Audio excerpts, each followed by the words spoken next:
ازيكم عاملين ايه النهارده؟ يا رب تكونوا بخير. بصوا بقى، النهارده انا نويت والنية لله هغسل المشات بتاعتي وكمان هنضف البلكونه ونخليها زي الفل.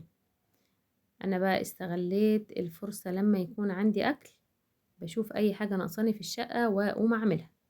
طبعا انتوا عارفين لما بيكون عندنا اكل من بالليل بنبقى مرتاحين اخر راحه، مش بنفكر في اي اكل هنعمله.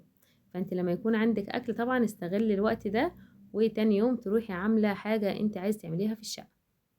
فانا نويت طبعا اغسل المشايات بتاعتي. انا كنت غاسله مشياتي من قبل كده، بس طبعا انا بعد ما جددت الصاله اللي انا كنت عاملاها قاعده ارضي، وطبعا عملتها كنب. اللي لسه ما شافش طبعا الصاله قبل وبعد، هسيب لكم الفيديوهات في شاشه النهايات، وتقولوا لنا رايكم في الصاله بعد ما جددناها.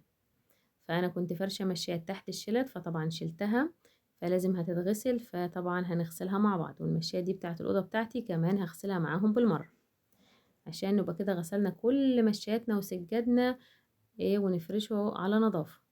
طبعا انا بودي السجاد زي ما انتوا عارفين بره، لان الحمام زي ما انتوا شايفين ما يكفيش خالص السجاد، بيغسل بس المشيات. عارفة ان النظافة في البيت مش زي بره، بس الواحد طبعا بيبقى مضطر وبيروح يوديه طبعا بره يغسله. وتجيب الاريال بتاعك او الكلور، قصدي اريال او بريل. طبعا الكلور ده اساسي في غسيل السجاد، لان هو بيخلي السجادة منورة وزي الفل. ادي المشات هي دي اللي انا كنت فرشاها تحت الشلت، هغسلها واخليها زي الفل. شوية بريل كده وشوية كلور وبالمكنسة، وهتلاقي السجاد بتاعك حتى ما خدش منك مجهود ولا وقت. المكنسة طبعا بتنضف والكلور، وبيبقى سهل خالص في النظافة. فزي ما قلتلك كده، يكون عندك اكل تستغلي الوقت ده وتروحي تشوفي اي حاجة عايزة تنضفيها نظافة عميقة، لان الصراحة ما ينفعش اكل ونظافة، ما هي اكل يا نظافة. لكن نظافة عميقة واكل لا، بيبقى صعب. شوفي بقى مطبخ عايزة تعمليه او اوضة او اي حاجة، فرصة تستغلي وانت عندك اكل طبعا، وتنضفي نظافة اللي انت عايزاها. طبعا زي ما انتوا عارفين احنا لما بيكون عندنا اكل بنبقى مرتاحين بقى، ومش شايلين هم الغدا ولا اي حاجة. انا كده خلصت طبعا السجاد بتاعي، هسيبه يتصفى وهروح هنعمل البلكونة بتاعتنا وننضفها ونفضي التربو طبعا، ونغسله ونخليه زي الفل. كل فترة كده انا بحب افضي التربو بتاعي، اغسله وارجعه تاني اخليه نظيف. طبعا هنفض الشيش بتاعنا ونظبط البلكونة كلها. البلكونة اللي انت بتنشري فيها لازم تكون ايدك فيها على طول، عشان ما تبهدلكيش الشقة من جوه، لان طول ما البلكونة نظيفة هتبقى الشقة عندك من جوه نظيفة. كده احنا هنفضي التربو بتاعنا. انا ما بحبش احط التوم في الفريزر، فانا الصراحة بحط التوم بتاعي يا اما بعلقه في البلكونة، وبسيب شوية في التربو زي ما انتوا شايفين. بفصص بس شوية احطهم في بطروان في التلاجة، بيسهلوا عليا وانا بعمل الاكل. يخلصوا طبعا اعمل غيرهم واحطهم في التلاجة. فكده احنا هنفضي طبعا التربو بتاعنا من البصل والثوم، ونغسله غسلة حلوة كده، ونرجع فيه الثوم تاني زي ما كان. وطبعا احنا سايبين السجاد بتاعنا هو يتصفى. واول حاجة بعملها قبل الشغل خالص، بروح مشغلة الغسالة بتاعتي، عقبال ما اخلص الشغل تكون هي خلصت اروح نشرة على طول. انا بحب اشغل الغسالة بتاعتي كل يوم. لو في يوم ما شغلتش فيه الغسالة، بيبقى تاني يوم اكني بقالي اسبوع ما غسلتش. كل واحد طبعا على حسب استعماله. انا بيبقى عندي يعني غسيل كتير، فبحب اشغلها كل يوم عشان الغسيل ما يكترش عندي. فانا كده خلاص اهو بفضي التربو زي ما انتم شايفين متبهدل طبعا من التراب. كل فترة نعمله كده وننضفه ونخليه زي الفل. ونظبط البلكونة بتاعتنا، بتبقى ايدينا فيها على طول نمسح هي والسلم. لو انت منضفة طبعا السلم بتاعك والبلكونة، هتبقى الدنيا عندك من جوه نظيفة. هننفض اهو الشيش بتاعنا ده، الشباك بتاع الصالون. ننفض الشباك تنفيضة حلوة كده والشيش بتاعنا. وكمان لو عايزة التراب ما يدخلش عندك، تحطي قماشة كده على الشباك، مش بيدخل عندك تراب خالص في الأوضة بتاعتك، وخصوصا طبعا لما يكون الأوض على الشارع بتترحم طبعا من التراب.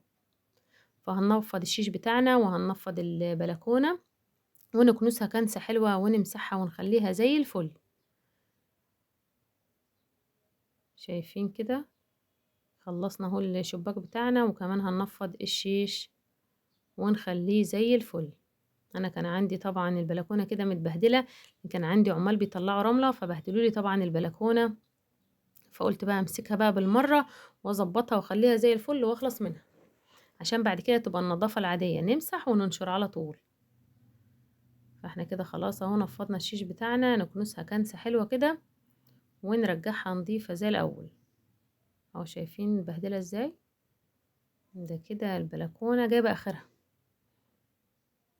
اهو الرمله اهي شايفين متبهدله. وكده سايبين سايبين المشيات طبعا بتاعتنا بتتصفى، وهنغسل طبعا التربو بتاعنا برضه ونخليه زي الفل. وعقبال ما نعمل كل ده تكون غسالتنا وقفت ننشر ونكون خلصنا. ويا سلام بقى لو نعمل حاجة والعيال في المدرسة والدنيا كده فاضية ورايقة، وتنضفي كده على رواقة، ميبقاش حاجة وراكي غير بقى ايه بعد ما يجوا تستلمي الفترة التانية اللي هي بعد ما يجوا من المدرسة، هي المذاكرة والتسخين بتاع الأكل طبعا وبقية اليوم والحمد لله. ادي التربو بتاعنا هنغسله غسلة حلوة، والسجاد بتاعنا اهو نسيبه يصفى خالص لحد ما يبقاش فيه مية خالص، يبقى حاجة بسيطة في البلكونة. وادي التربو هنغسله غسلة حلوة ونخليه زي الفل ونحطه تاني. زي ما قلتلك، اي حاجة في الشقة عايزة تعمليها نظافة عميقة، يكون عندك اكل من بالليل، يا اما هتعملي لهم غدا سهل وسريع، تستغلي الفرصة كده وتروحي تشوفي اللي وراكي. طبعا احلى حاجة النظافة بتاعت الصبح بدري، لان بيبقى باقي اليوم عندك فاضي، وبتحسي ان انتي انجزتي الصبح، تبقي خلصتي كل اللي وراكي، وبيبقى عندك بركة كمان في اليوم، تبقي فاضية بقى لأي حاجة تاني هم عايزينها، لأن انتوا عارفين ان شغل البيت اصلا لا بيخلص ولا الطلبات بتخلص. بس احنا بقى ايه بنظبط وقتنا كده ونظبط يومنا ونخلص اللي احنا عايزينه الصبح بدري.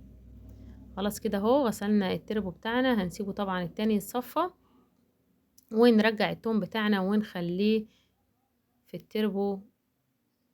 وكده نروح نفرش كمان نفرش ننشر المشات بتاعنا في البلكونة بتاعتنا زي بعد ما غسلناها.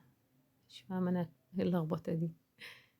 خلاص كده اهو، وهوريكم كمان المشات بعد ما اتغسلت نورت ازاي وبقت زي الفل. طبعا احنا كنا حاطين غسيل كده الغسالة وقفت، ننشر كمان بالمرة الغسيل عشان نبقى خلصنا كل حاجة احنا عايزينها الصبح. كده انا شغلت الغسالة مرتين لان كان عندي غسيل كتير. كده غسلت الابيض وكمان غسلت الوان، وغسلنا المشيات بتاعتنا ونضفنا بلكونتنا، وخلصنا الحاجة اللي احنا ناويين نعملها من بالليل. نبقى فاضيين كده وما وراناش حاجة الا نستلمهم بقى ونستقبل الدفعة بعد ما يجوا طبعا من المدرسة، ودي طلبات تاني وموال تاني الحمد لله. بس بنبقى عملنا حاجة طبعا وانجزناها الصبح وخلصنا منها.